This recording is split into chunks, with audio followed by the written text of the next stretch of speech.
Hello students, कल हमने निषेचन पूर्व घटनाओं के बारे में देखा था कि निषेचन पूर्व घटनाएं कौन कौन सी होती हैं, जिसके अंतर्गत पुंकेसर, परागकोश, लघु बीजाणुधानी का हमने विस्तृत अध्ययन किया था। लघु बीजाणुधानी की संरचना देखी थी कि ये 4 परतों द्वारा घिरी होती हैं। सबसे ऊपर वाली बाह्यत्वचा, सेकंड अंत स्थिसियम, तीसरी मध्य परत, चौथी टेपिटम होती हैं। टेपिटम इन सब में सबसे इम्पोर्टेंट थी क्योंकि ये परागकणों को पोषण प्रदान करने का कार्य करती हैं और ये अपने सबसे इम्पोर्टेंट क्वेश्चन था। फिर हमने लघु बीजाणु जनन पढ़ा था कि किस प्रकार लघु बीजाणु मात्र कोशिका से लघु बीजाणु बनते हैं। इस पूरी प्रोसेस को हम लघु बीजाणु जनन या माइक्रोस्पोरोजेनेसिस कहते हैं। फिर हमने देखा था कि जब लघु बीजाणु शतुष्क बनता है तो शतुष्क के चारों लघु बीजाणु जब एक दूसरे से अलग अलग हो जाते हैं तो अलग अलग हो जाने के बाद में उनको हम लघु बीजाणु न कह के परागकण कहेंगे। तो आज हम पढ़ेंगे परागकण क्या होगा। तो परागकण के बारे में बिल्कुल आपको अच्छी तरह से ध्यान रखना है कि परागकण क्या होंगे कि भाई लघु बीजाणु शतुष्क में से लघु बीजाणु जब एक दूसरे से अलग अलग हो जाते हैं तो वो परागकण शतुष्क कहलाता है। अब परागकण जो है वो नर युग्मकोद्भिद का प्रतिनिधित्व करता है। पहली बात अपने को याद रखनी है कि जो परागकण होगा वो नर युग्मकोद्भिद मेल गैमेटोफाइट का निर्माण करता है। अब क्या होगा नर युग्मकोद्भिद, हम आगे की क्लास के अंदर इसको पढ़ेंगे कि भी मेल गैमेटोफाइट किसे कहेंगे। फिलहाल आपको इतना याद रखना कि परागकण नर युग्मकोद्भिद का निर्माण करता है। उसके बाद में परागकण की अगर हम बात करें तो अलग अलग जातियों के परागकण अलग अलग रंग के, आकार के, बनावट के नजर आते हैं। अलग अलग प्रजातियों के परागकण अलग अलग प्रकार के होते हैं। लेकिन नॉर्मली अगर सामान्य आकार देखें परागकण का, नॉर्मली जो परागकण होंगे बनावट में भले अलग अलग दिखते होंगे लेकिन सामान्य जो इनका जो आकार होगा वो गोलाकार होता है या गोल आकार के होते हैं। तो ये पॉइंट अपने को याद रखना कि भाई परागकण का सामान्य आकार कैसा होगा, तो ये गोलाकार का होगा। और वेरी इंपॉर्टेंट क्वेश्चन याद रखना आपको कि भाई इनका जो व्यास है, नॉर्मली जो परागकण का व्यास है वो 25 से 50 माइक्रोमीटर व्यास के होंगे।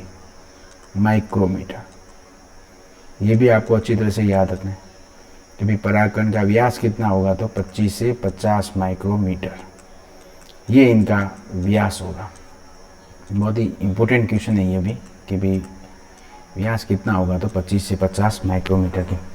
अब परागकण की संरचना की बात करें कि भाई ये किस प्रकार का दिखाई देता है। तो परागकण की संरचना के अंदर हम बता दें कि परागकण 2 स्पष्ट भित्तियों द्वारा घिरा होता है। 2 भित्ति द्वारा घिरा होगा या 2 आवरण द्वारा घिरा होगा।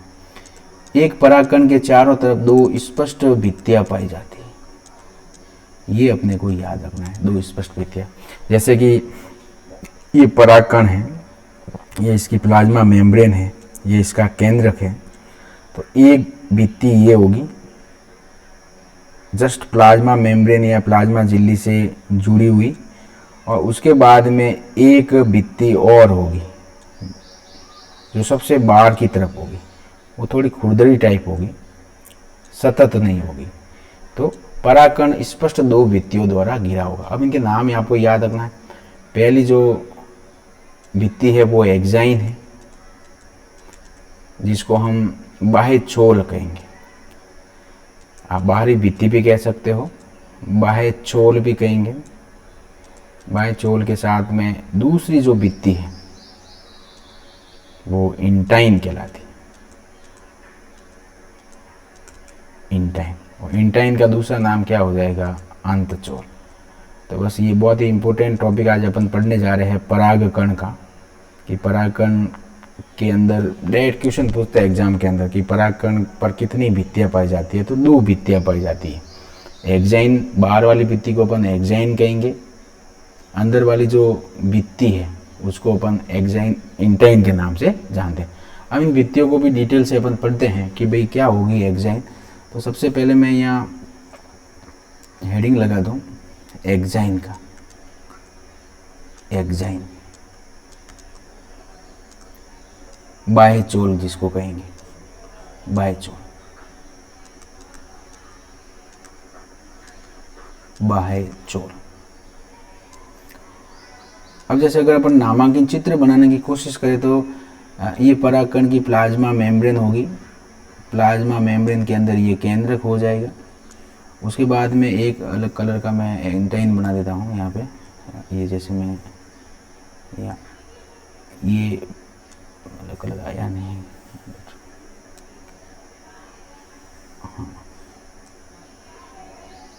ये इस प्रकार का एक और बिल्कुल टच में होगा, ये मैं थोड़ा दूर बना रहा हूँ ताकि आपको नामांकन में समस्या नहीं हो।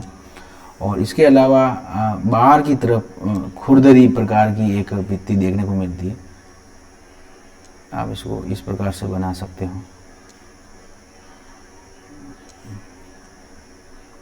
तो हम एक बार अपन चित्र बना देते हैं ताकि आपको ध्यान रहे। इस प्रकार का ये परागकण का मैंने जैसे तो अपन नामांकन का करेंगे तो ये वाली जो सबसे बाहर वाली है, ये वाली, इसको अपन किस नाम से जानेंगे बताओ आप? एक्साइन के नाम से जानेंगे, ये एक्साइन है। उसके बाद में ये जो सेकंड वाली जो परत है वो कौन सी हो जाएगी? ये इंटाइन है, अंदर की तरफ स्थित होती है इंटाइन। उसके बाद में ये जो ब्लैक कलर की मैंने बनाई है उसके बाद आप प्लाज्मा मेम्ब्रेन या जीव द्रव्य झिल्ली कह सकते हो।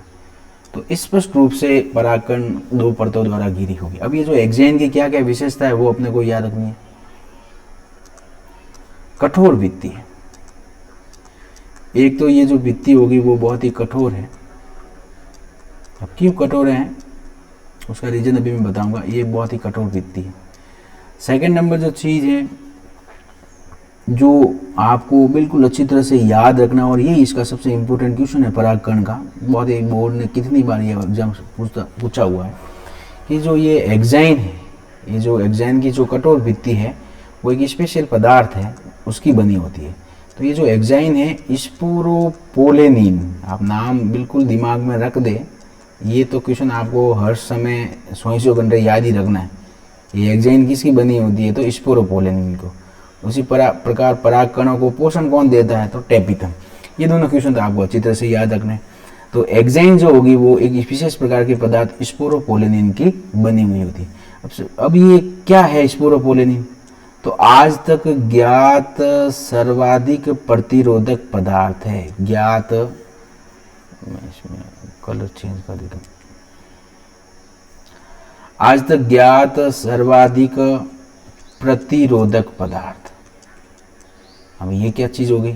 ज्ञात सर्वाधिक प्रतिरोधक कार्बनिक सामग्री, रोधक कार्बनिक सामग्री।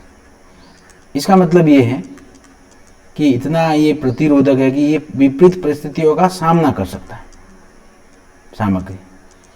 अब प्रतिरोधक है तो ये विपरीत परिस्थितियों का सामना कर सकता है। अब किसी अंग, पौधे के अंग के लिए कौन कौन सी विपरीत परिस्थितियां हो सकती है? तो जैसे नंबर 1 तापमान, कितना ही हाई टेम्परेचर हो, तापमान की विपरीत परिस्थितियां हो, कोई भी प्रबल अम्ल आ जाए, प्रबल एसिड आ जाए, स्ट्रॉन्ग एसिड प्रबल अम्ल है, या प्रबल क्षार आ जाए, प्रबल क्षार आ जाए, तो ये इन्हें आज ये 3 चीजें हर किसी को आसानी से नष्ट कर सकती है, तापमान, प्रबल अम्ल, प्रबल क्षार। लेकिन इसको स्पोरोपोलेनिन को ये आसानी से नष्ट नहीं कर सकती है। तो आसानी से ये एक्साइन सामना कर सके, आसानी से सामना, ये आपको अच्छी तरह से याद रखना। तो ये बात कि भले उच्च तापमान हो, कम तापमान हो, प्रबल अम्ल हो, प्रबल क्षार हो, उसका आसानी से सामना ये स्पोरोपोलेनिन कर सकता है। दूसरी चीज आपको याद रखनी है कि आज तक कोई ऐसा एंजाइम नहीं बना है, कोई एंजाइम नहीं है जो इसको निम्नीकृत कर सके, निम्नीकृत कर सके। आप एक बार शॉर्ट नोट्स लिखते रहे, मैं डिटेल से नोट्स में आपको भेज दूंगा। निम्नीकृत कर सके, निम्नीकृत का मतलब नष्ट कर सके। तो बहुत ही इंपॉर्टेंट परत की बात हमने बात की है कि भाई एक्साइन क्या होगी। तो परागकण की बाहर वाली जो परत है वो एक्साइन कहलाएगी, बहुत ही कठोर होगी। स्पोरोपोलिनिन पदार्थ की बनी होती है। बस आपको यहाँ पर ये याद रखना, स्पोरोपोलिनिन पदार्थ की बनी होगी, जो आज तक का सर्वाधिक ज्ञात प्रतिरोधक कार्बनिक सामग्री है। तापमान, प्रबल अम्ल, प्रबल क्षार का आसानी से सामना कर सकती है, और इसके अलावा आज तक ऐसा कोई एंजाइम नहीं बना है जो इसको नष्ट कर सके या निम्नीकृत कर सके। तो इस पदार्थ की वजह से ये जो पराग कण है वो लंबे समय तक सुरक्षित रह सकते हैं। ये इस पदार्थ की वजह से ये लंबे समय तक सुरक्षित रह सकते हैं।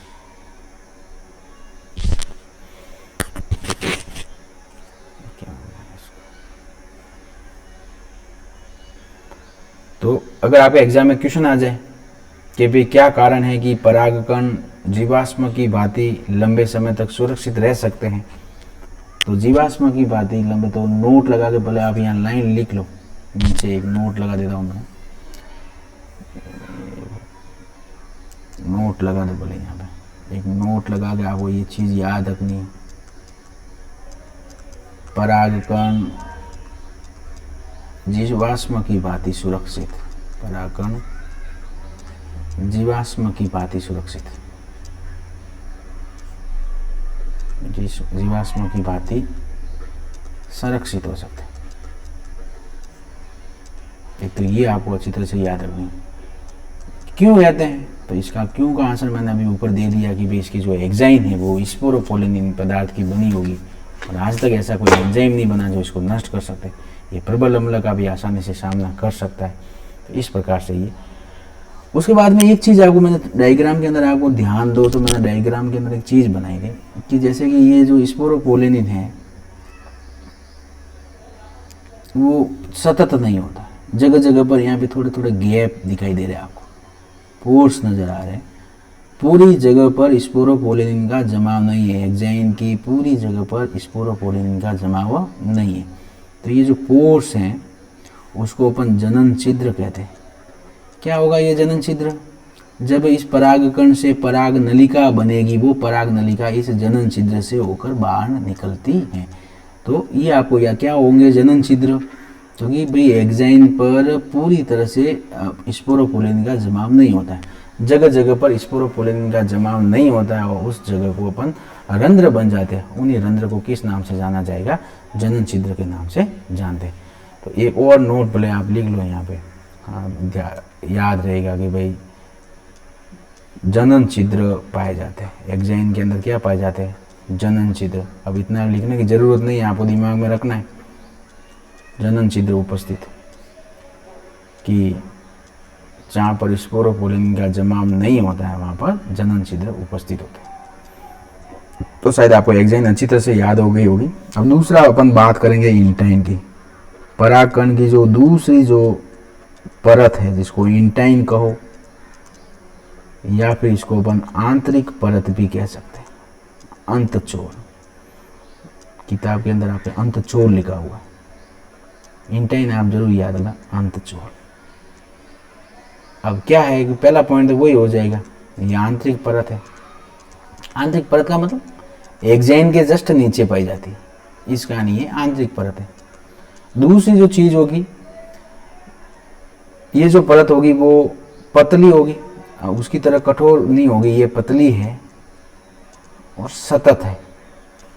अब अगर आपको अंतर पूछे कि एग्जाइन और इंटाइन में अंतर लिखो, तो आप आराम से अंतर लिख सकते हो, पतली व सतत। और तीसरी जो चीज होगी, यह सतत का मतलब रेगुलर, यहाँ कोई जनन छिद्र देखने को नहीं मिलेगा, पतली व सतत होगी। और तीसरी जो इम्पोर्टेंट हो भाई किसकी बनी होती है, ये क्वेश्चन मार्क बनता है, सेल्यूलोज व पेक्टिन की बनी होती है। सेल्यूलोज व पेक्टिन की बनी होती है, पेक्टिन की बनी होती है, ये आपको थोड़ा ध्यान रखना है, सेल्यूलोज व पेक्टिन की बनी होती है। बस ये तीन चीज़ें इसके बारे में आपको याद रखनी है।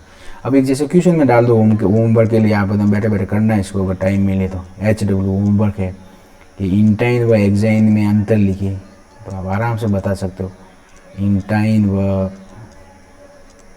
एग्जाइन में अंतर।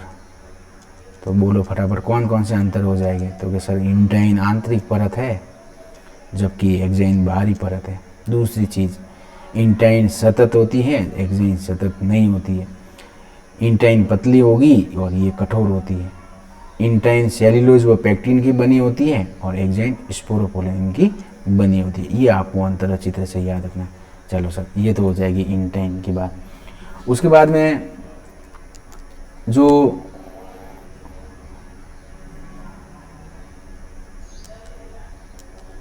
तीसरा जो इम्पोर्टेंट है, अब अपने को याद रखना। अब इसके बाद में क्या होगा, तो परागकण के अंदर वही इन दोनों परतों के नीचे की तरफ, दोनों परतों के नीचे, एक्साइन और इंटाइन के नीचे, दोनों परतों के अंदर की तरफ, अंदर की तरफ प्लाज्मा झिल्ली होगी। तीसरी लेयर आपको याद रखनी, पीएम बोलेंगे, प्लाज्मा मेम्ब्रेन, पीएम होगी। और पीएम क्या काम करती है, जीव द्रव्यों को घेरे रखती है। परागकण के अंदर जितना भी जीव द्रव्य होगा, जीव द्रव्यों को घेरे हुए रखती है। हर कोशिका की विशेषता है, जीव द्रव्यों को घेरे रखती है, घेरे रखती है। और इसके अलावा परागकण में एक केंद्रक पाया जाता है। परागकण में एक केंद्रक देखने को मिलता है, एक केंद्र। तो नॉर्मली आपको याद हो जाएगा कि भाई अगर मैं प्लाज्मा मेम्ब्रेन की बात करूँ तो ये सर प्लाज्मा मेम्ब्रेन हो जाएगी। इसके अंदर ये जीव द्रव्य भरा हुआ है और प्लाज्मा मेम्ब्रेन जीव द्रव्य को घेरे हुए है। और उसके बाद में इसके अंदर केंद्रक बनाना हो, ये बना दिया मैंने केंद्र। और डिटेल से बनाओ तो इसके बाद ही बताओ कौन सी परत हो जाएगी, इंटाइन या एक्साइन। तो जस्ट जो प्लाज्मा झिल्ली के टच में है वो तो कौन सी हो जाएगी, इंटाइन हो जाएगी। और जो बाहर की तरफ है, आप इसको राउंड में बना लेना। अभी थोड़ा क्या पेंसिल नहीं है वरना अच्छा बनता है चित्र। चलो सर, ये हो जाएगी परागकण में एक केंद्रक होगा। चलो सर, अब जैसे जैसे नेक्स्ट, जब ये तो हो गया परागकण की बात। अब परागकण जब परिपक्व की ओर अग्रसर होगा और परिपक्व होगा, तो परागकण के परिपक्वन के समय और परिपक्वन होगा, परिपक्वन के समय ये जो परागकण की जो कोशिका है अपने आप में, उसमें एक विभाजन होगा। तो परागकण के परिपक्वन के समय इसमें विभाजन, समसूत्री विभाजन होगा। अब आपको ये समझना है, कल हमने अर्धसूत्री विभाजन पढ़ा था कि भाई एक कोशिका से दो कोशिका बनती है, सॉरी एक कोशिका से चार कोशिका बनती है, द्विगुणित से अगुणित कोशिका बनती है।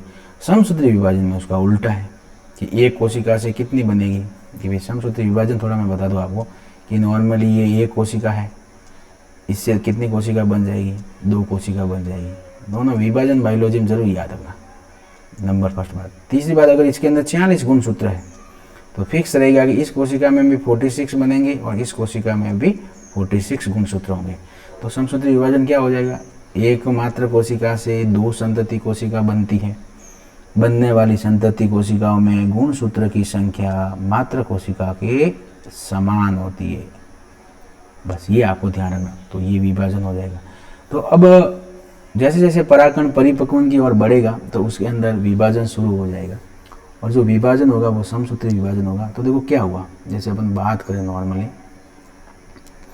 नॉर्मली अगर हम बात करें यहाँ पे कि ये जैसे एक परागकण, अब मैं एक्साइन इंटाइन नहीं बना रहा हूँ, डायरेक्ट आपको मान के चलना है कि ये प्लाज्मा मेम्ब्रेन है, एक्साइन इंटाइन इसके ऊपर है ही, और इसके अंदर ये जीव द्रव्य और केंद्रक बना हुआ। इसके अंदर ये समसूत्री विभाजन हो गया, माइटोसिस हो गया, समसूत्री विभाजन। और समसूत्री विभाजन, ये जो समसूत्री विभाजन होगा वो असमान होता है। तो जब जब परागकण परिपक्वन की ओर अग्रसर होता है तो इसके अंदर एक असमान समसूत्री विभाजन है। अब असमान क्यों कहा गया, तो कि सर असमान होगा तो इसके अंदर दो अलग अलग आकार की कोशिकाएं बनेगी। एक कोशिका बनेगी वो छोटे आकार की बनेगी, एक कोशिका जो बनेगी वो बड़े आकार की बनेगी। ये जो छोटे आकार की जो कोशिका बन रही है उस कोशिका को अपन क्या बोलेंगे, जनन कोशिका। और ये जो बड़े आकार की जो कोशिका बन रही है उसको अपन कायिक कोशिका के नाम से जानते हैं। तो छोटी जो कोशिका होगी वो जनन कोशिका है, और ये है जनन कोशिका। सॉरी, इसको वापस पूरा मिटा ही देता हूँ मैं।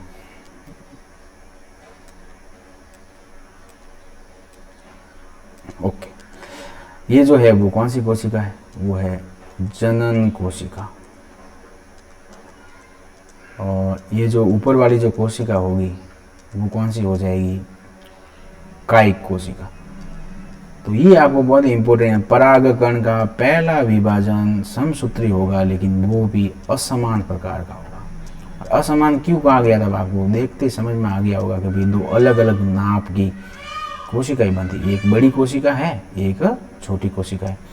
तो अधिकांश पौधों में अब क्या होगा? ये दो कोशिका बन गई। अब परागकण पूरी तरह से परिपक्व हो गया, परागकोश का विस्फुटन हो जाएगा, और परागकोश का विस्फुटन होने के बाद वो परागकण वातावरण के अंदर मुक्त हो जाएंगे। तो 60% तो ऐसे पौधे हैं जिसके अंदर ये परागकण दो कोशिकीय अवस्था, बताओ दो कोशिकीय अवस्था कौन सी हो जाएगी? कि नंबर 1 कायिक कोशिका और नंबर 2 जनन कोशिका। कि भाई उस परागकण के अंदर 60% ऐसे पौधे हैं जिसके अंदर ये दो कोशिकीय अवस्था के अंदर वो वातावरण के अंदर मुक्त हो जाते हैं। मतलब परागकोश पूरी तरह से परिपक्व हो जाएगा, वो फट जाएगा, विस्फुटन हो जाएगा, और सारे के सारे परागकण वातावरण के अंदर बाहर आ जाएंगे। लेकिन 40% ऐसे पौधे होंगे जिसके अंदर क्या होगा कि इस जनन कोशिका के अंदर एक और समसूत्री विभाजन होगा। सब में नहीं, 40% एंजियोस्पर्म ऐसे हैं जिसके अंदर इस जनन कोशिका में एक और आगे विभाजन होगा, समसूत्री विभाजन होगा, समसूत्री विभाजन होगा। और समसूत्री विभाजन होने के बाद में अब उसके अंदर ये ऊपर वाली तो कायिक कोशिका है ही अपने आकार की, वो की वो है, और अब ये जो नीचे वाली जो जनन कोशिका है उससे अब एक और समसूत्री विभाजन हुआ, तो दो जनन कोशिका बन गए।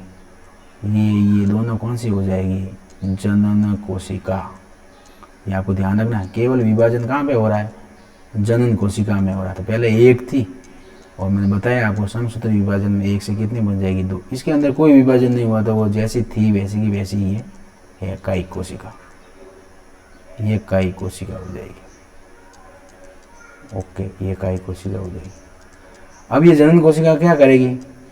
तो ये 3 कोशिकीय अवस्था आपको याद आएगी। ये कायिक कोशिका है, 2 जनन कोशिका है। तो मैं फिलहाल आपको इतना बता रहा हूँ कि 60% एंजियोस्पर्म पौधे तो ऐसे हैं जिसके अंदर जब ये कायिक व एक जनन कोशिका बन जाती है तब ये परागकण वातावरण के अंदर मुक्त हो जाते हैं। और 40% एंजियोस्पर्म ऐसे पौधे हैं जिसके अंदर एक कायिक कोशिका और ये 1+1 2 जनन कोशिका बन जाती है, तब पौधे परागकण वातावरण के अंदर मुक्त हो जाते हैं। ये आपको पॉइंट आपको अच्छी तरह से याद रखना है। अब अपने को यहाँ पर कायिक कोशिका के बारे में पढ़ना कि भाई कायिक कोशिका की क्या क्या विशेषता है, और ये आपको थोड़ा ज़रूर ध्यान रखें कि ये अच्छे कंपटीशनों में पूछते हैं। आजकल कंपटीशन एग्जाम का जो लेवल है वो थोड़ा बढ़ गया है, तो डायरेक्ट आपको प्रश्न नहीं पूछेंगे, जिसका डायरेक्ट आंसर हो वो कभी नहीं पूछेगा, वो आपको थोड़ा घुमा के पूछेगा, उसका पूरा कॉन्सेप्ट आपको याद रखना है। तो जैसे ये कह रहा है कि कायिक कोशिका, अब कायिक कोशिका कौन सी होगी? तो विशेषता है आपको याद रखनी है। तो एक तो बताओ आकार में बड़ी होगी कि छोटी होगी? तो सर हमने अभी देखा कि ये जो होगी वो कायिक कोशिका वो आकार में क्या होगी? आकार में ये बड़ी हो जाएगी। मतलब किससे बड़ी हो जाएगी? तो हाथी से बड़ी नहीं होगी, ये जनन कोशिका से बड़ी हो जाएगी। जो सामने इसकी कोशिका है वो जनन कोशिका, उससे ये आकार में बड़ी हो जाएगी। चलो सर, उसके बाद में इसकी बात करें तो उसके अंदर अनियमित आकृति का केंद्र मिलता है, केंद्रक मिलता है। ये आपको पॉइंट याद रखना है। इनमें से कायिक कोशिका की विशेषता नहीं है, आरपीएससी सेकंड ग्रेड में पूछ लिया आपको सामने, तो ये आपको ध्यान रखना है। अनियमित आकृति का केंद्रक। अनियमित आकृति का केंद्रक का मतलब आपको देख लो, वो अमीबा आपने देखा होगा कभी, उसकी आकृति आपको अनियमित होती है। इस प्रकार नॉर्मली केंद्र गोल होते हैं, इसका केंद्र इस प्रकार से ऐसा शायद होगा, इस प्रकार से इसका केंद्र होगा। अनियमित आकृति का केंद्र देखने को मिलता है। आप 12th बायो बुक्स के अंदर लिखना, इसके अंदर बिल्कुल वो अनियमित आकार बताया हुआ उसने। तो ये अनियमित आकृति का केंद्र किसके अंदर देखने को मिलता है? तो 3 विशेषता है, आकार में बड़ी, और दूसरी चीज़ हो जाएगी अनियमित आकृति का केंद्र, और एक तीसरा इंपॉर्टेंट होगा कि इसके अंदर प्रचुर खाद्य सामग्री होगी। हमने बता तो दिया कि भाई जनन कोशिकाओं से नरयुग्मक बनेंगे, उनके लिए पोषक पदार्थ की जो व्यवस्था होगी वो यहाँ से होगी, प्रचुर खाद्य सामग्री। तो ये आपको क्वेश्चन कंपटीशन लेवल से लैब असिस्टेंट में भी पूछ सकते हैं, फर्स्ट ग्रेड सेकंड ग्रेड सब में पूछ सकते हैं, कोई भरोसा नहीं है।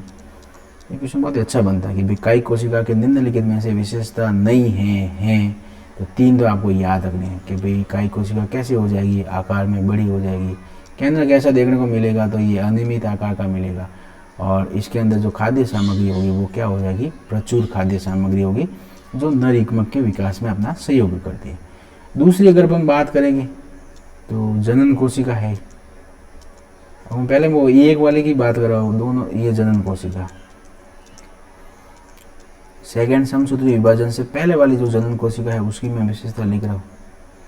तो नंबर फर्स्ट विशेषता तो ये हो जाएगी, ये तर्कु आकृति, तर्कु आकृति, अपनी जीभ भी तर्कु आकृति की होती है भाई, आगे से पतली और पीछे से चौड़ी है ये तर्कु आकृति की। तो लगभग इसका जो ये जो कोशिका होगी खुद अपने आप में तर्कु आकृति की। तो जनन कोशिका कौन सी आकृति की देखने को मिलेगी, तर्कु आकृति की होगी। उसके बाद में जनन कोशिका का जीव, चूंकि इसको नरयुग्मक बनाने हैं, इसका जो जीव द्रव्य होगा वो कैसा हो जाएगा, सघन जीव द्रव्य है, गाढ़ा जीव द्रव्य है, बहुत ही एक्टिवली हो जाएगी ये नरयुग्मक बनाने, सघन जीव द्रव्य। और तीसरी जो चीज़ हो जाएगी कि इसके अंदर एक केंद्रक होगा, जनन कोशिका के अंदर एक केंद्रक देखने को मिलता है। अब मैंने आपको बता दिया एक छोटी और एक बड़ी कोशिका होती है, लेकिन वास्तव में ऐसा नहीं होगा। वास्तव में अगर आपको परागकण को देखे तो अपने को ऐसा नजर आएगा कि भाई ये कायिक कोशिका के अंदर एक छोटी सी कोशिका तैरती हुई नजर आ रही है, कायिक कोशिका बड़ी है, ये इसके अंदर तैरती हुई नजर आएगी। तो ये 3 विशेषता तो आपको किसकी याद रखनी है, जनन कोशिका की, और ये 3 ऊपर वाली याद रखनी है कायिक कोशिका। कंफ्यूजन करने के लिए वो आपको दोनों में मिक्स करके दे देगा एग्जाम में। तो आपको अच्छी तरह से इसको पढ़ना है कि भाई ये चीज़ें कौन सी होगी, भाई किसकी कोशिका की कौन सी विशेषता है। नेक्स्ट अपन बात करेंगे तो वो नोट आपको एक बार जरूर याद दिला दूं मैं। अभी मैंने आपको थोड़ी देर पहले बोला था कि भाई 60% पौधे ऐसे होंगे, बताओ क्या होगा 60% में, कि सर 60% में परागकण 2 कोशिकीय अवस्था में मुक्त होते हैं। कितनी कोशिकीय अवस्था में मुक्त हो जाएंगे, 2 कोशिकीय अवस्था, परागकण 2 कोशिकीय अवस्था में मुक्त, 2 कोशिकीय अवस्था में मुक्त हो।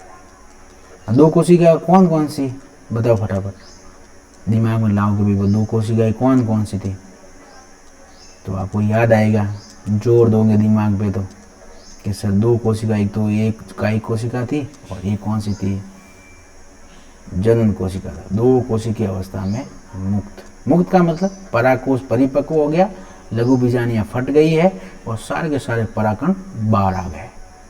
सेकंड नोट आपको याद रखना, नोट आपको जरूर याद रखना, 40% में परागकण, लिख लेता मैं 40% क्या है, तुम लोग कंफ्यूजन हो जाओगे। एंजियोस्पर्म प्लांट, 40% एंजियोस्पर्म, ये वाले कौन से हो जाएंगे, 60% एंजियोस्पर्म। तो 40% एंजियोस्पर्म में जो परागकण होंगे वो 3 कोशिकीय अवस्था, 3 का मतलब समझ में आ गया होगा, बताओ कि संख्या बताओ, कायिक कोशिका कितनी हो जाएगी, तो सर कायिक कोशिका कितनी हो जाएगी, 1 हो जाएगी, और जनन कोशिका कितनी हो जाएगी, तो वो 2 हो जाएगी, सॉरी 3 कोशिकीय अवस्था में मुक्त। तो ये आपको अच्छी तरह से शायद याद हो जाएगा कि ये एग्जाम में क्या है, एग्जाम में तो कोई भी सवाल बनना है, और जिस दिन ये सवाल आ गया भाई कितने प्रतिशत एंजियोस्पर्म पौधों के अंदर परागकण 2 कोशिकीय अवस्था में मुक्त हो जाते हैं, तो आंसर हो जाएगा 60%। और जिस दिन से ये सवाल आ गया उस दिन से ये इम्पोर्टेंट बन जाए। तो इम्पोर्टेंट तो सवाल एग्जाम में आते ही बन जाते हैं कि भाई एग्जाम में आ गया और वो इम्पोर्टेंट बन गया, ये आपको थोड़ा ध्यान रखना है। तो ये लो, ये बन लिया है। अब आपको पूछेंगे 3 कोशिकीय अवस्था में क्या क्या होगा, कैसा, तो एक तो कौन सी हो जाएगी, कायिक कोशिका है, और 2 कौन सी हो जाएगी, जनन कोशिका है। दिमाग में आपको डायग्राम लाना है सीधा, कंफ्यूजन बिल्कुल नहीं होना है। 3 जनन कोशिका, जैसे मैंने अभी आपको चित्र बनाया था, जैसे मैं यहाँ बना दूँ, इसका तो डायग्राम, इस अवस्था के अंदर वो परागकण वातावरण के अंदर मुक्त हो जाएंगे, ये 3 कोशिकीय अवस्था, इसके अंदर ये हो जाएंगे 2 कोशिकीय अवस्था। संख्या आंकड़ा जरूर याद रखना, 60% और 40%। हमें आगे के क्या होगा, इम्पोर्टेंट कोई नहीं होता है, इम्पोर्टेंट तो जिस दिन एग्जाम में आ गया उसको हम इम्पोर्टेंट बोलता हूँ। चला सा, उसके बाद में कुछ स्पेशल फैक्ट है, स्पेशल परागकण के बारे में। स्पेशल फैक्ट जीवन से संबंधित भी है और ये मेन एग्जाम से संबंधित है। आपके लिए तो ये एग्जाम से संबंधित है कि एग्जाम में ही आएगा, इसलिए आपको याद करना है। तो अनेक पौधों के परागकण एलर्जी उत्पन्न करते हैं। अनेक पौधों के परागकण एलर्जी उत्पन्न करते हैं। बाई चांस कभी खाने में आ जाए गलती से, तो खाने में अगर आ जाए तो ये आपके अंदर अनेक पौधों के परागकण एलर्जी उत्पन्न करते हैं। एलर्जी है। दूसरे कभी कभी कुछ परागकण तो बहुत ही खतरनाक होते हैं जो श्वसन रोग, फेफड़ों में जाके श्वसन रोग संबंधित उत्पन्न करते हैं। श्वसन रोग वायु के द्वारा आपके नाक में प्रवेश करते हैं, श्वसन रोग है वो प्रवेश करते हैं।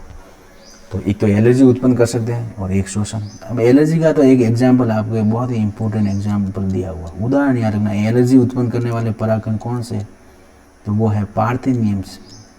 कौन सा है, पार्थेनियम है। अब ये पार्थेनियम क्या चीज़ है, तो ये साइंटिफिक नाम है गाजर घास का। गलती से गेहूँ के साथ आ गई थी। भारत के अंदर जो आयातित होने वाला जो गेहूँ है, जिस गेहूँ को आयात किया जाता है, बाहर से आता है, उसके अंदर कौन सी घास आ गई थी, पार्थेनियम आ गई थी।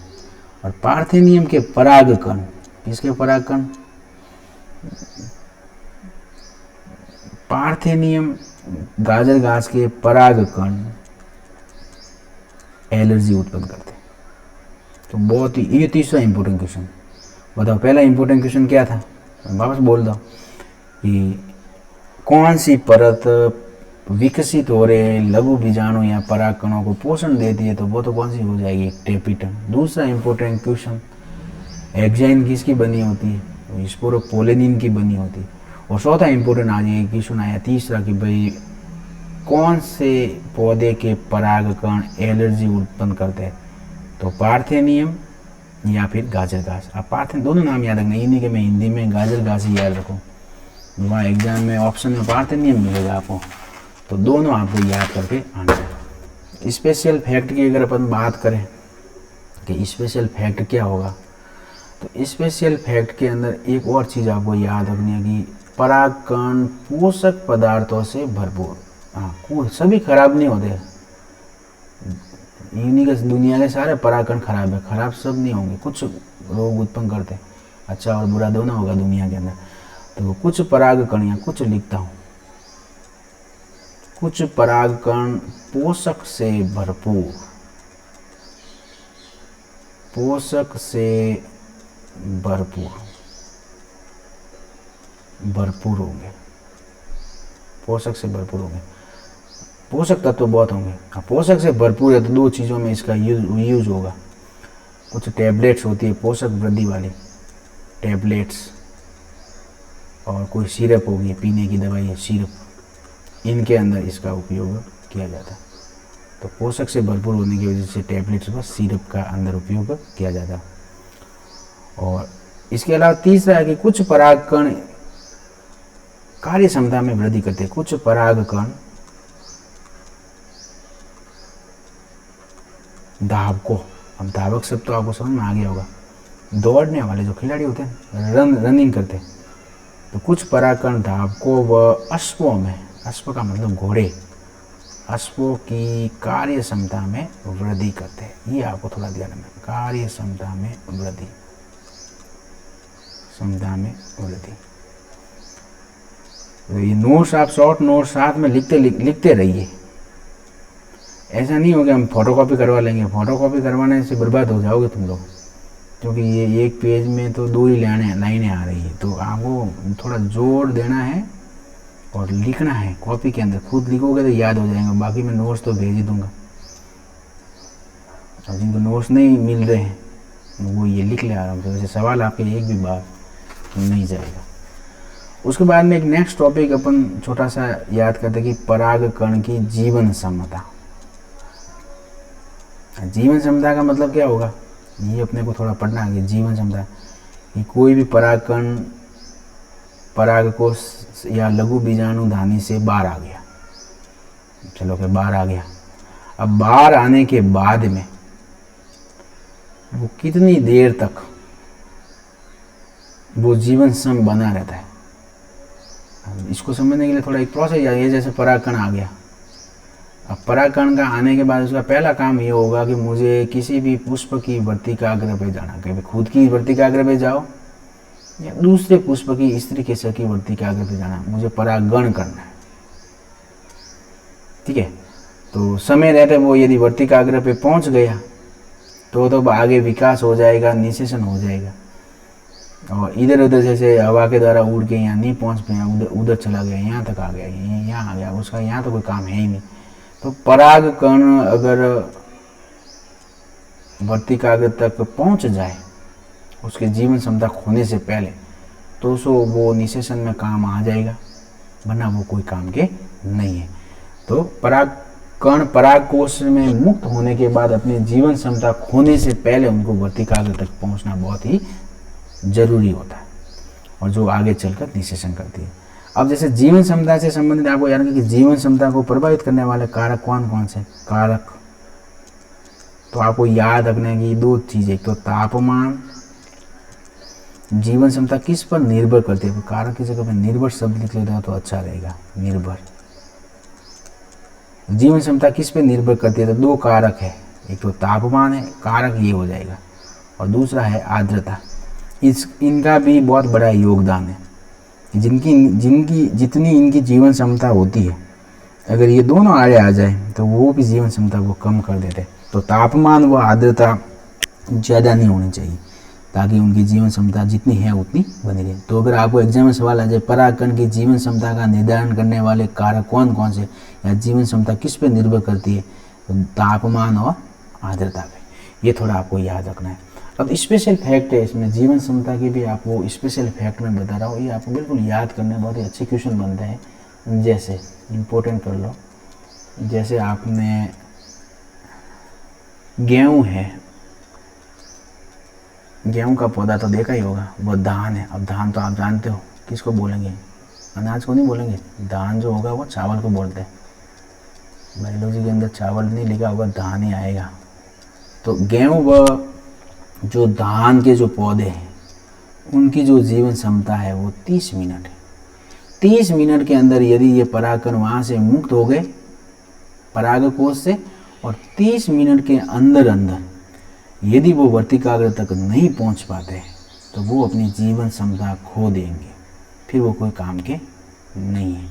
तो जीवन क्षमता को ये खो देंगे। तो कितनी डायरेक्ट क्वेश्चन, धान व गेहूं की परागकणों की जीवन क्षमता कितनी होती है, 30 मिनट, 40 मिनट, घंटा, 1.5 घंटा, जो भी होगा, तो वो केवल कितनी हो जाएगी, 30 मिनट हो जाएगी। चलो सर, उसके बाद में एक तो ये याद रखना, ये एनसीईआरटी के फैक्ट है, आप कहीं नहीं मिलेगा आपको एनसीईआरटी बुक्स में से। पेपर जो आजकल जो पेपर बनते हैं वो एनसीईआरटी में से ही बनते हैं, भले वो 3rd ग्रेड का बने कि लैब असिस्टेंट का बने, 1st ग्रेड का बने या 2nd ग्रेड का बना। अगर आपका टॉपिक है sexual reproduction in flowering plant, तो ये यहाँ से क्वेश्चन आपके एक भी बाहर नहीं जाएगा, ये तो मेरा दावा है। दूसरी चीज़ रोजेसी,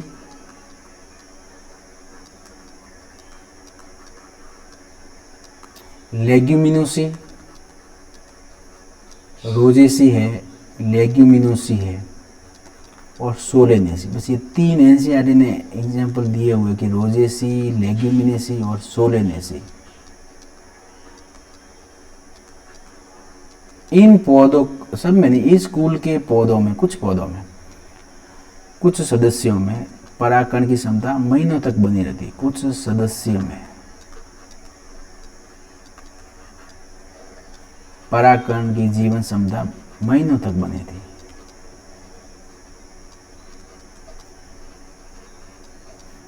ज़्यादा लिख लेता हूँ मैं, अभी शॉर्ट में लिखना था मेरे को। परागकण की जीवन क्षमता महीनों तक बनी रहती है, बस महीनों तक बनी रहती है, महीनों तक, 1-2 महीनों तक बनी रही, महीनों तक बनी रहती है। ठीक है, तो ये अपने को ध्यान रखना। अब कभी कभी क्या होता है कि अपने के पास परागकण की जीवन क्षमता तो कम है, लेकिन अपने को लंबे समय तक उसको संरक्षित करके रखना है, तो आपको ये चीज़ ध्यान रखनी है। वन वेरी इंपॉर्टेंट क्वेश्चन कर लो, भले 30-100 इंपॉर्टेंट क्वेश्चन आएगा, वेरी इंपॉर्टेंट क्वेश्चन। क्योंकि परागकण की जीवन क्षमता तो कम है, लेकिन इसको अपन जीवन क्षमता लंबे समय तक कैसे बनाए रखते, तो उसको -196 डिग्री सेंटीग्रेड याद कर लेना, 196 डिग्री सेंटीग्रेड पर द्रव नाइट्रोजन में रखा जाता है। लिक्विड नाइट्रोजन के अंदर रखने पर वर्षों तक जीवन सम बने रहते हैं द्रव नाइट्रोजन में। तो किसी भी परागकण को यदि लंबे समय तक आपको इसको जीवन सम बनाए, संरक्षित नहीं, जीवन सम बनाए रखना है, तो उसको आपको -196 डिग्री सेंटीग्रेड पर द्रव नाइट्रोजन के अंदर रखना है। अब ये जब एग्जाम में क्वेश्चन आता है कि लंबे समय तक यदि पराग कणों को जीवन सम बनाए रखना है तो उसको रखा जाता है -196 + 196 -197 198 ऐसे मिलते जुलते ऑप्शन ही देंगे ताकि आप कंफ्यूजन हो और उसको गलत करो। हर एग्जामिनर की कोशिश रहती है कि बच्चा किस प्रकार से गलत करे और वो गलत करने के लिए वो ऑप्शन आपको घुमा के देता है। अगर आपने बिल्कुल बेसिक फैक्ट पढ़े हुए हैं, कॉन्सेप्ट क्लियर है आपका, तो आपके कोई भी क्वेश्चन गलत होने के चांस नहीं है। तो 196 डिग्री सेंटीग्रेड माइनस में है ये, द्रव नाइट्रोजन में रखने पर उसको अपन परागकण का जीवन सम बने रहते हैं। वर्षों तक परागकण जीवन सम, वर्षों तक परागकण जीवन सम बने रहते हैं, जीवन सम। चलो सर, उसके बाद में अधिकांश जंतुओं के, एनिमल, अब प्लांट पढ़ रहे लेकिन एनिमल में भी याद रखना, एनिमल जो प्राणी जंतुओं में, एनिमल में शुक्राणुओं का संरक्षण भी इस विधि द्वारा किया जाता है। शुक्राणुओं का संरक्षण, क्रायो प्रिजर्वेशन बोलेंगे जिसे, शुक्राणुओं का संरक्षण भी इस विधि द्वारा किया जाता है। तो आपको तो अपने इस टॉपिक में ये याद रखना कि भी परागकण को लंबे समय तक जीवन सम बनाना तो क्या करेंगे, ठीक है। तो वो -196 डिग्री सेंटीग्रेड पर द्रव नाइट्रोजन में रखते हैं। और ये परागकण क्या काम में आएंगे भाई, इनको जीवन सम बनाएंगे। तो जो बीज बैंक होते हैं, बीज बैंक में फसल उन्नत कार्यक्रम, फसलों की सुधार करने के लिए एक बीज बैंक बनाया जाता है। उसके अंदर इस प्रोसेस के द्वारा परागकणों को लंबे समय तक सुरक्षित रखा जाता है, ठीक है। तो ये आज का अपना इम्पोर्टेंट जो टॉपिक था वो। अब अगर मैं आपके सामने पुंकेसर, लघु बीजाणुधानी और परागकण अपना कंप्लीट होता है, अब आपको इसमें से जो इम्पोर्टेंट क्वेश्चन है, जो मुझे लगता है कि ये काफ़ी इम्पोर्टेंट है, ये तो आपको कुछ भी याद नहीं हो अंदर से, तो ये 3-4 चीज़ें तो आपको याद रखनी है। और आपको शायद पता भी पड़ गया होगा मैं क्या लिखने वाला हूँ। नंबर फर्स्ट, पहला क्वेश्चन जो आपको याद रखना है, नंबर फर्स्ट, पराग कणों को पोषण देने वाली परत। पराग कणों को, आपका होमवर्क है आज मुझे बताना इसका आंसर लिख के, पराग कणों को पोषण देने वाले। मैं नहीं बताऊंगा इसका आंसर, मैंने 100 बार बोला होगा, पराग कणों को पोषण देने वाली परत। तो रेट क्वेश्चन पूछते हैं वहाँ पे, फिर उधर उधर देखोगे एग्जाम में। Number first. दूसरा जो क्वेश्चन है, एग्जाइन किस पदार्थ की बनी होती है, किस पदार्थ की बनी होती है, तो वो दिमाग में मैंने कहा था आपको हर समय याद रखना है कि एग्जाइन किस पदार्थ की बनी होती है।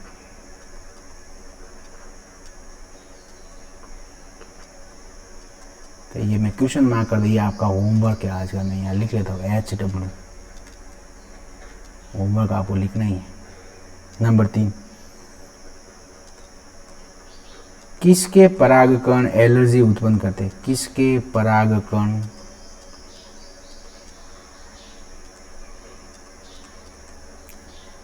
एलर्जी उत्पन्न करते, ये एलर्जी उत्पन्न करने वाले परागकण गेहूं के नहीं है, यूनिक सर गेहूं के, सब तुम्हारे आदतें ऐसी ही बनी हुई है। गेहूं बोला बीच में तो उसको पकड़ लेंगे, पार्थेनियम बोला वो नहीं पकड़ेंगे। किसके परागकण एलर्जी उत्पन्न करते हैं, तो उसके परागकण एलर्जी उत्पन्न करेंगे वो, ये आप लिख लेना। चौथा है, परागकणों को लंबे समय तक जीवन सम, ये सब ध्यान रखना यहाँ पर, तो संरक्षित आ जाए और लंबे समय तक जीवन सम बनाए रखना, ये दोनों अलग अलग। लंबे समय तक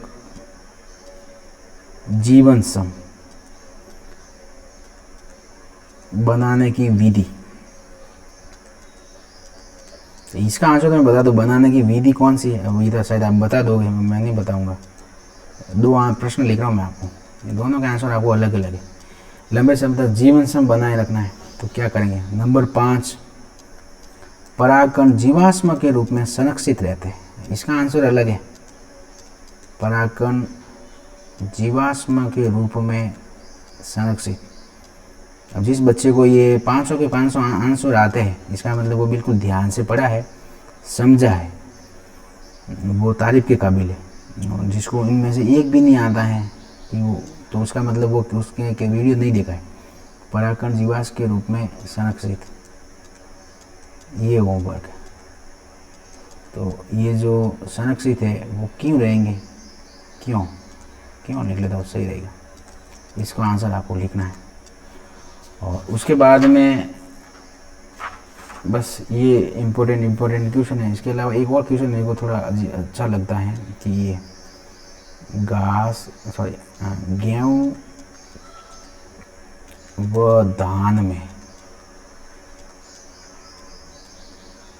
धान के परागकण में जीवन क्षमता के परागकण की जीवन क्षमता कितनी है। तो फटाक से कोई इंटेलिजेंट बच्चा हुआ तो फटाफट बता देगा कि भाई कितनी है, तो वो ये हो जाएगी, वो लिख लेना। आंसर मैं नहीं बताऊँ। तो ये आपका आज का होमवर्क है कि भाई परागकणों को पोषण देने वाली परत कौन सी है, एंजाइम किस पदार्थ की बनी हुई है, किसके परागकण एलर्जी उत्पन्न करते हैं, और परागकणों में लंबे समय तक जीवन सम बनाने की विधि कौन सी है, और परागकण जीवाश्म में संरक्षित क्यों रहते हैं, और गेहूं व धान के परागकण की जीवन क्षमता क्या है। ये आप बहुत ही इंपॉर्टेंट क्वेश्चन है। ये 6 क्वेश्चन तो आपको एनी टाइम याद रखना है। तो नेक्स्ट टॉपिक के अंदर अपन पढ़ेंगे स्त्री केसर। स्त्री केसर क्या होगा, जो जायांग का भाग है। स्त्री केसर के बाद में यहाँ लघु बीजाणुधानी, तो वहाँ अपने को पढ़नी है दीर्घ बीजाणुधानी। और उसके बाद में दीर्घ बीजाणुधानी के बाद यहाँ हमने परागकण पढ़ा था, वहाँ हमने को भ्रूणकोष। तो कल अपनी हेडिंग हो जाएगी, अगर मैं यहाँ लिखूँ, मैं कल अपनी जो हेडिंग हो जाएगी, यहाँ हेडिंग लिख के मैं छोड़ देता हूँ, तो कल की जो हेडिंग होगी अपनी वो हो जाएगी नंबर 2 करके। अपन निषेचन पूर्व घटनाएं पढ़ रही है। पहली घटना कंप्लीट हो गई है, दूसरी जो घटना है वो स्त्री केसर जायांगा भाग है। उसके बाद में दीर्घ बीजाणुधानी, दीर्घ का मतलब बड़ी, वो लघु थी, छोटी थी, तो मेगा स्पोरेंजिया हो जाएगा दीर्घ बीजाणुधानी। और दीर्घ बीजाणुधानी के बाद में ये हो जाएगी अपनी भ्रूणकोष। अलग अलग शब्द आएंगे भ्रूणकोष। हिंदी मीडियम के बच्चों के लिए स्पेशल मैंने ये वीडियो बनाए हैं। सरकारी स्कूल के जितने भी बच्चे हैं जहाँ फैकल्टी की कमी है बायोलॉजी की, उनके लिए ये रामबाण साबित होगी। अगर आप रेगुलर वीडियो देखोगे तो आपको कहीं जाने की ज़रूरत नहीं है, ट्यूशन जाने की ज़रूरत नहीं है। आप आराम से इस वीडियो से आप फ़ायदा ले सकते हो। तो ये है भ्रूणकोष। ये कल अपनी हेडिंग देंगी। सभी बच्चे चैनल को सब्सक्राइब करें, आगे से आगे शेयर करते रहे। आपके जितने भी फ्रेंड हैं जो सरकारी स्कूलों के अंदर अध्ययनरत हैं, आपके बड़े छोटे भाई बहन जो RPC first grade, second grade, lab assistant की तैयारी कर रहे हैं, उन सभी के लिए ये वीडियो बहुत ही हेल्पफुल रहेगा, मैं ऐसी आशा करता हूँ। तो आप ज़्यादा से ज़्यादा उनको शेयर कीजिए, सब्सक्राइब करो, लाइक करो और इस वीडियो के आनंद लेते रहो। धन्यवाद।